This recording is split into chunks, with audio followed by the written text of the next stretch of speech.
By the way, I have worked night shift for many years, but this one night shift experience shook my soul. I still get scared when I am remembering that night. With 2 decades of experience in the somber corridors of the morgue, I've grown accustomed to the shrouded silence and the clinical metallic scent that permeates the air. Yet, nothing could have prepared me for the eerie occurrences of one particular night shift. It was a shift that would forever blur the lines between the explainable and the supernatural for me. Typically, the morgue is a place of quiet routine. The soft hum of refrigeration units and the occasional shuffle of paperwork create a monotonous soundtrack to our meticulous work. Bodies arrive, are processed, and are stored with clinical precision, awaiting identification or release. It's a place where life's final chapter is written in the most uneventful terms. That night, however, was different. My colleague, who usually shares the responsibilities of the night shift, had unexpectedly taken leave due to a family emergency. This left me to manage the silent watchers of the morgue alone. As I locked the entrance, the weight of solitude pressed heavily upon me.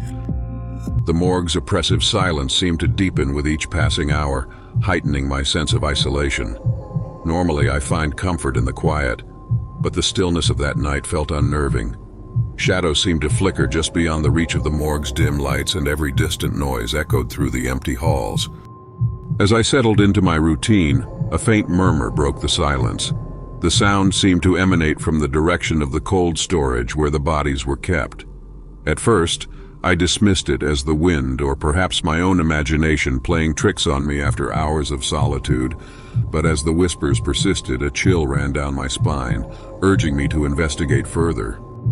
As I stood alone amidst the sterile silence of the morgue, the faint murmurs grew louder, echoing off the cold, tiled walls. I tried convincing myself they were just echoes from the hospital corridors, or perhaps the wind playing tricks as it whistled through the vents. The rational part of my mind clung to these logical explanations, dismissing the possibility of anything supernatural. With a deep breath, I decided to confront whatever was causing the disturbance. If there was an intruder or some practical explanation, I needed to find out. Clutching my flashlight, I ventured towards the storage area, the sound of my own footsteps unnervingly loud in the quiet. As I pushed open the door to the storage room, a chill ran down my spine. The room was as I had left it, with rows of steel gurneys holding their silent charges. A quick sweep of the room confirmed there was no one else present. The voices had stopped, leaving only the hum of the refrigeration units in the air. Trying to shake off the unease, I returned to my desk. The chill didn't leave me, though. It seemed to cling to the air, making the hairs on the back of my neck stand up. I wrapped my coat tighter around me, attempting to warm up and regain my composure. That's when a loud thud shattered the silence, sounding unmistakably from the same room I had just inspected. My heart raced as I stood up. The previous fear now mingled with a sense of dread. I knew I had to look again, to confront whatever was disturbing this night that was proving far from routine. Hearing a sudden loud thud from the storage area snapped me out of my thoughts. I hesitated, my heart pounding, then decided to investigate the unsettling noise once more. Upon entering the cold storage room, I discovered that one of the bodies, which had been securely placed and unmoving earlier, had shifted from its original position. My mind raced with confusion. Shaken and bewildered, I questioned how a dead body could seemingly move on its own. There was no logical explanation, and the eerie silence of the room only heightened my fear. I meticulously inspected the body and its surroundings, searching for any signs of tampering or disturbances that could explain the movement. Everything, however, was just as I had left it. An overwhelming sensation washed over me, a chilling feeling of being watched. I scanned the room, but it was clear. I was the only living person present. The mystery deepened, leaving me anxious and on edge. Deciding to review the security footage seemed like the next logical step.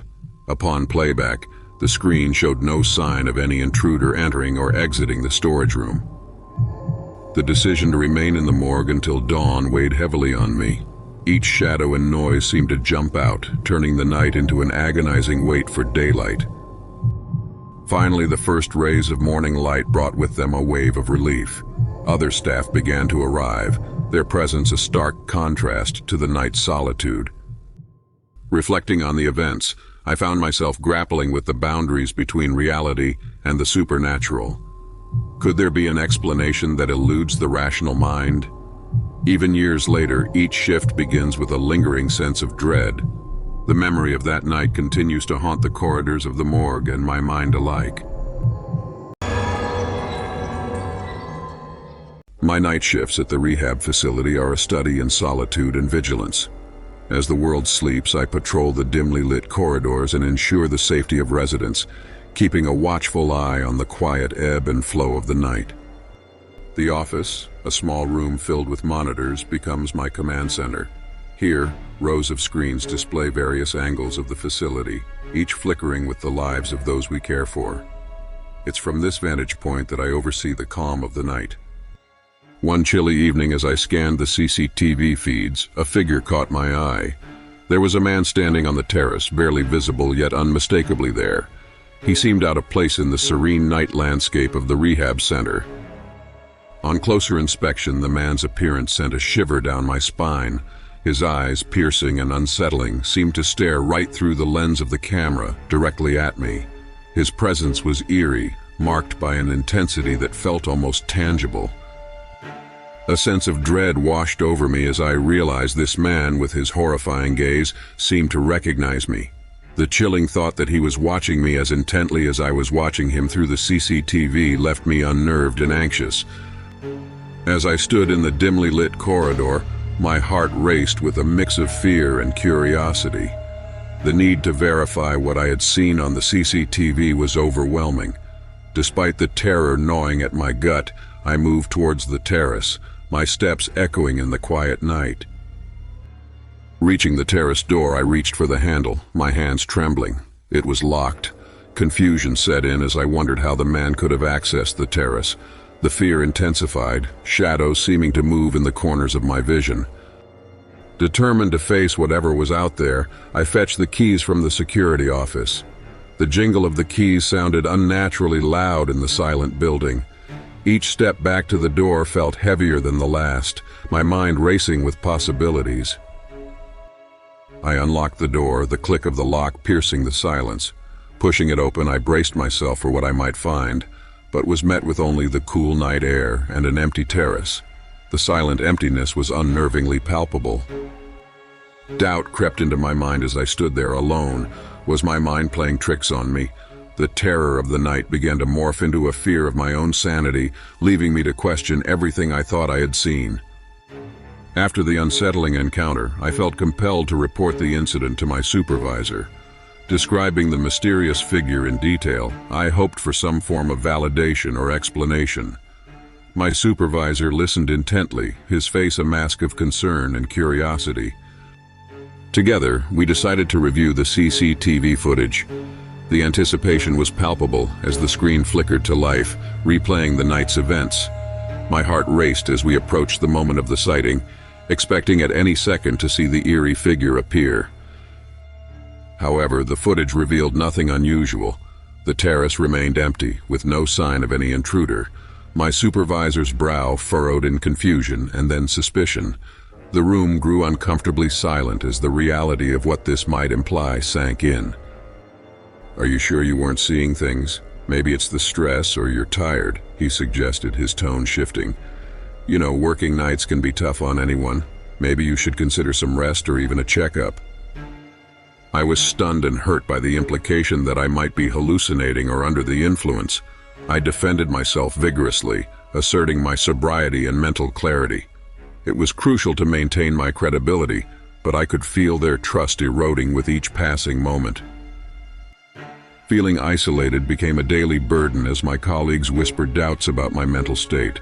The camaraderie we once shared seemed to evaporate overnight, leaving me to navigate my nightly duties under a cloud of suspicion and loneliness.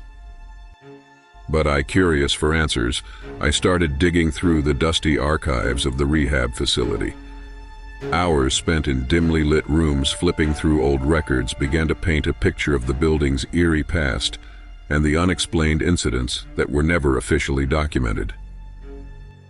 My search led me to a chilling discovery about a former patient from decades ago. This patient, known for his penetrating gaze and odd behavior, vanished under mysterious circumstances, leaving behind tales of his ghostly presence. This story of my experience suggesting that what I saw might not have been a figment of an overworked mind. Instead, it hinted at something far more supernatural, tied to the tragic history of the facility itself. Gradually, my fear shifted to an acceptance of the paranormal. Acknowledging the possibility of a ghostly presence didn't make the night shifts easier, but it provided a framework to understand the unexplainable events that left others skeptical. Reflecting on the night's events, I found my perspectives on reality and the supernatural profoundly altered. The fear and confusion from the encounter pushed me to question what I believed was possible, opening my mind to the mysteries that defy explanation. As I continue my night shifts, I carry with me a cautionary tale for others who walk the dimly lit corridors after dark. There are shadows that cannot be explained and mysteries that linger in silence, urging us to remain vigilant and respectful of the unknown. It's about that night when, as a surgeon, I performed so many operations in one night in hospital. That night I had my all surgeries done. After resting for a while in my cabin, hospitals are most quiet at night, but being a surgeon, working night shifts had become a habit for me, and I love my work too. But something happened that night, due to which, after this terrified incident, I was scared of doing the night shift. My routine post-op duties called me to the basement, a trip I had made countless times. However, tonight each step felt heavy, burdened by the weight of the long, exhausting surgery I had just completed. As I approached the elevator, a chilling sensation crept up my spine. The hospital corridors were deserted, amplifying the eerie atmosphere that had begun to settle around me.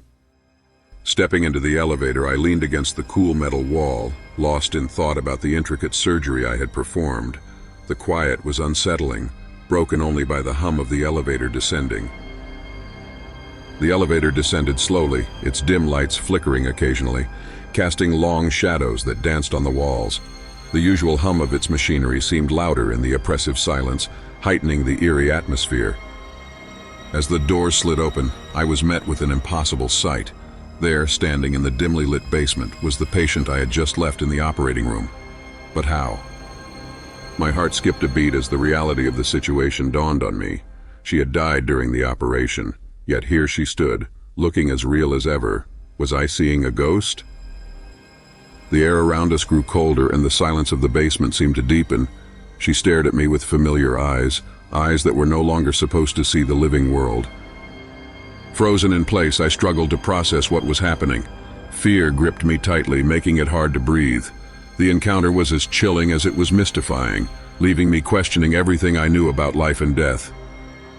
The chill enveloped me. There she stood, her presence as real as it had been hours before her heart had ceased to beat. My body rooted itself to the floor, my voice lost somewhere between disbelief and fear. My mind swirled with frantic questions. Could this truly be her spirit, or was my exhaustion playing tricks on me? The sterile light of the hospital basement felt colder, haunted now by the impossible. Slowly, she began to move toward me, each step resonant against the concrete floor. The sound punctuated the eerie silence, amplifying the surrealism of the moment. Her eyes locked onto mine, familiar yet wholly otherworldly. Then she spoke, her voice a mere whisper, yet it pierced the silence like a cold draft. She talked of unresolved matters, her words flowing with an urgency that belied her calm demeanor. The message delivered was cryptic, yet the implication was clear. She spoke of things left undone, her tone imbued with a deep sadness. As she retreated, the air seemed to grow even colder, the weight of her words heavy in the silent basement. The overwhelming sense of dread washed over me as I realized the gravity of my situation. Alone in the basement, the dim light flickered as the air grew colder around me. The silence was palpable, broken only by the distant hollow sound of my own heartbeat. Every instinct screamed for me to flee, to escape the unnerving presence of the spirit before me. I turned and ran, my footsteps echoing off the stark, unwelcoming walls. The fluorescent lights overhead flickered as I sprinted toward the safety of the elevator, praying it would arrive quickly. The fear of being pulled back into the darkness by an unseen hand was overwhelming, urging my legs to move faster. Once I reached the populated parts of the hospital, the normalcy of flickering screens and the distant sound of nurses' chatter did little to soothe my rattled nerves. The familiar environment felt strangely alien, as if the very essence of the hospital had shifted. The shadows seemed darker, each corner potentially concealing unknown horrors. I shared my ghostly encounter with a few colleagues over coffee, hoping for some semblance of understanding, or perhaps shared experiences. Instead, I was met with skeptical looks and half-hearted nods. The disbelief in their eyes was clear, making me question my own sanity. Was it all just a figment of my imagination? Despite their skepticism, the chilling memory of that night lingered, haunting me with every step I took in the hospital. The once mundane corridors now held a sinister air, a reminder of the night when the barrier between life and death seemed perilously thin. Each shift became a test of courage, a constant battle against the fear of what might lurk just beyond sight. Dear viewers, if you like this video, don't forget to like and subscribe my YouTube channel, Mr. Horrorhood, to watch more such fearful and real-life experience videos. Thanks for watching. See you in next video.